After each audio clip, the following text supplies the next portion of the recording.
इसके बाद मैं दावत देती हूँ सुमैया गुलाम को ताकि वो स्टेज पे आए और तमाम हुकूमत को बताएं कि कश्मीरियों पर कितने जुल्म हो रहे हैं और हुकूमत को जगाएं। बाकी दरिंदे उसकी माँ को नोच लेते हैं या उस बेटे की या उस ज़ईफ बाप की तड़प कहूँ जिसके सामने उसके जिगर के मेरे पास अल्फाज नहीं कि मैं आपको एप्रिशिएट कर सकूं।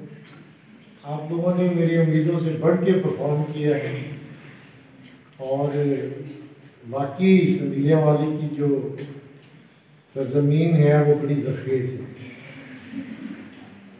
आज हम जिस मकसद के लिए यहाँ पे इकट्ठे हुए वो कश्मीर डे है और कश्मीरियों के साथ हमने सॉलिडेरिटी को शो करने के लिए ये एक छोटी सी तकरीर मुनक़िद की।